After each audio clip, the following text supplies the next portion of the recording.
ना कुछ ऐसे क्षेत्र थे जिन पर सबकी निगाहें टिकी हुई थी और ऐसे में जब इनकम टैक्स स्लैब का जिक्र नहीं हुआ, जाहिर तौर पर मायूसी तो हुई। लेकिन हम इस वक्त मौजूद हैं बिग बाजार में, यानी कि वो हिस्सा इस मॉल का जहां पर सबसे बड़ी संख्या, सबसे बड़ी तादाद में लोग पहुंचते हैं। और ये वही हिस्सा है जहां पर लोगों की आमदनी का सबसे ज्यादा खर्च भी होता है। यही वो जगह है जहां पर सबसे ज्यादा असर आपकी जेब पर पड़ता है। बिजॉन मिश्रा जी हमारे साथ मौजूद हैं, कंज्यूमर मामलों के जानकार हैं। इन्हीं से जान लेते हैं कि आज का जब बजट का ऐलान हुआ बेजौन जी, तब सबकी नजर कृषि क्षेत्र पर थी। किसानों की आय दोगुनी की जाएगी, ये बात हर बार के बजट में लगभग की जाती है। लेकिन इस बीच माहौल कृषि कानून को भी लेकर है, क्योंकि उसमें एक न्यूनतम समर्थन मूल्य की बात की जा रही है। ये न्यूनतम समर्थन मूल्य यानी कि एमएसपी, जिसकी गारंटी की बात कही गई है, इसमें बिचौलियों को पूरी तरह से नकार दिया जाएगा, मिडिलमैन को एलिमिनेट किया जाएगा।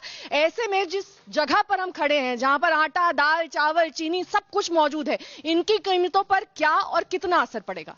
तो ये तो देखने की बात है। लेकिन नेहा जी, हम ये कहना चाहेंगे कि आप देखिए कि एमआरपी जो दिखाया जा रहा है, बिल्कुल एमआरपी में देखिए कितनी छूट है। तो हम लोग ऑलवेज, उपभोक्ता ऑलवेज ये कीमत देना चाहते हैं यदि हमारे किसान भाइयों को मिले उस पैसे।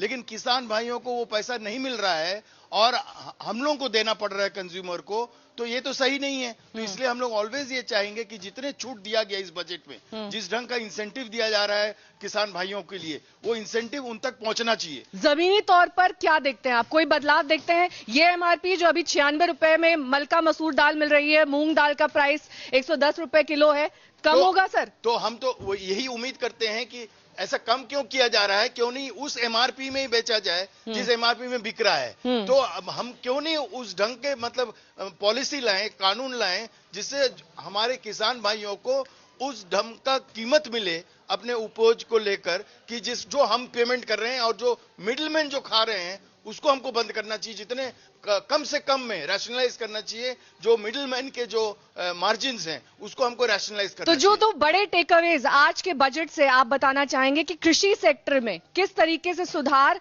किस तरीके से एक रोशनी की किरण जिसे कहते हैं, एक उम्मीद भरी नजर से हम देख सकते हैं? क्योंकि हम ये उम्मीद रख रहे हैं कि इस बजट से अब ये ऐसा होगा कि डायरेक्ट किसान उन लोगों से संपर्क करेंगे जो एक्चुअली प्रोसेस करके इस मार्केट में ला रहे हैं। ये सेक्शन आप देख रहे हैं, यहाँ पर दालें रखी हुई हैं। पीछे के सेक्शन में अगर आप जाएंगे तो यहाँ पर एडिबल ऑयल है और तमाम वो चीजें जो आप रोजमर्रा में इस्तेमाल करते हैं। लेकिन सर, एक बहुत महत्वपूर्ण बात, कंज्यूमरिज्म बढ़ाने की बात की जा रही है, यानी कि उपभोक्ता और ज्यादा खर्च करे। खर्च तो तभी करेगा ना जब जेब में पैसे आएंगे। इस तरीके का तो कोई केवल जेब में पैसे नहीं, कम से कम कीमत में अच्छा वैल्यू मिले उनको, ताकि वो खरीद पाए कम से कम पैसे में। जब कम पैसे में वो खरीद पाएंगे तो वो उनका कंजम्पशन भी बढ़ेगा। आपको लगता है कि खपत बढ़ेगी? हम तो उम्मीद करते हैं लेकिन कि इस बजट से ये होगा, क्योंकि काफी एनकरेजिंग स्टेप्स ले रहे हैं सरकार पॉलिसी को लेकर। और उन्होंने जो कानून ला रहे हैं जिसपे विरोध हो रहा है, उसपे स्पष्टीकरण लाकर वो मिनिमम गारंटी प्राइस, न्यूनतम समर्थन मूल्य, ये जिस मिलना पर चाहिए, फोकस है, जिसमें किसानों को उस ढंग का प्राइसिंग मिलना चाहिए। पैदावार कम हो चाहे पैदावार ज्यादा हो, वो न्यूनतम मूल्य किसानों को हासिल हो और उसे ट्रांसलेट किया जाए एमआरपी में इधर यहीं पर।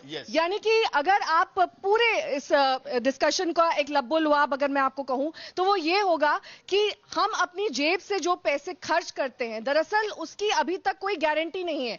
हर 10 दिन में, हर 15 दिन में या फिर 1 महीने में ये प्राइसेस का उतार चढ़ाव हम देखते हैं। चाहे पैदावार उस साल तिलहन की, दलहन की कम हो, ज्यादा हो, कई बार किसानों को उनका मूल्य ही नहीं मिल पाता। जितने पैदावार हुई है, जितने में मिनिमम सपोर्ट प्राइस जिसे हम कहते हैं, आलू की पैदावार अगर किसी साल ज्यादा हो गई तो आलू का दाम कम हो जाते हैं, अगर दाल की पैदावार ज्यादा हो गई तो दाल के दाम कम हो जाते हैं। ऐसे में किसानों को बहुत ज्यादा राहत पैकेज और बहुत रिस्क लेना पड़ता है।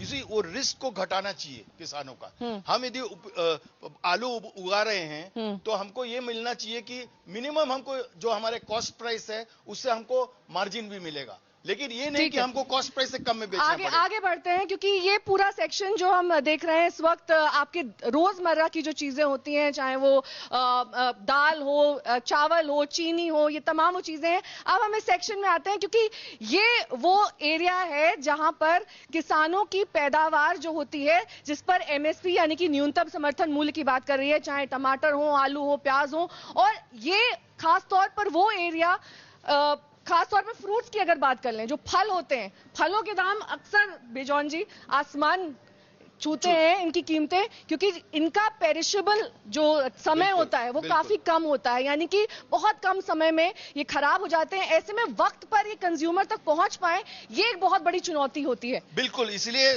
कोल्ड स्टोरेज का जो इन्वेस्टमेंट है कोल्ड चेन रखने के लिए, ताकि वेस्ट ना हो, जो फल उगा रहे हैं उनका वेस्ट नहीं हो, उनको उतनी ही कीमत मिले जितना वो उगा रहे हैं। तो उसको लाने के लिए कोल्ड चेन पे बहुत ध्यान देना चाहिए सरकार को, और कोल्ड चेन में हेवी इन्वेस्टमेंट लानी चाहिए। यूसी तो इस बजट में आपने कोई अनाउंसमेंट देखा? हमने ये अनाउंसमेंट देखा कि वो इंफ्रास्ट्रक्चर में बिल्ड करना चाह रहे हैं, और वो ये भी उम्मीद रख रहे हैं कि कई चीज हमारे देश से एक्सपोर्ट होंगे। तो एक्सपोर्ट करने के लिए भी अच्छा पोर्ट की फैसिलिटीज होनी चाहिए, अच्छी सुविधाएं लाना चाहिए। तो ये सारे जो इंफ्रास्ट्रक्चर है फार्मिंग का और एक्सपोर्ट का और इंटरनल डोमेस्टिक कंजम्पशन का, ये सारे चेन, फूड चेन, आप जो देख रहे हो, ये जो माहौल है, जो बेच रहे हैं, जो कंज्यूमर आते हैं और जो उनको अच्छा लगता है वो खरीदते हैं, लेकिन उनका यदि हम परचेजिंग पावर और बढ़ा दें और कीमत भी घटा दें तो उनका कंजम्पशन भी बढ़ जाएगा। 42 रुपए प्रति किलो यहाँ पर प्याज मिल रहा है। एक वक्त सर ऐसा भी था जब 100 रुपए में प्याज पहुंच गया था। बिल्कुल, और आप ये भी पूछ लीजिए कि जो मतलब प्याज जो उगा रहे हैं उनको किस कीमत में उनको मिल रहा है, ये जानना बहुत जरूरी है, और उस कीमत को पारदर्शिता के साथ सामने लाना बहुत जरूरी है। कीमतों में पारदर्शिता जरूरी है। इसके लिए जरूरी है कि जो मिडिल मैन है, यानी कि जो बीच के लोग, जो बिचौलिए हैं, उनका जो मार्जिन है उन्हें कट डाउन किया जाए, या फिर उनको ही पूरी तरीके से इस चेन से बाहर किया जाए। और जिस कोल्ड चेन का जिक्र बेजॉन जी यहाँ पर कर रहे थे वो बहुत जरूरी है, क्योंकि बहुत सारी चीजें ऐसी हैं यहाँ पर आप देख पा रहे होंगे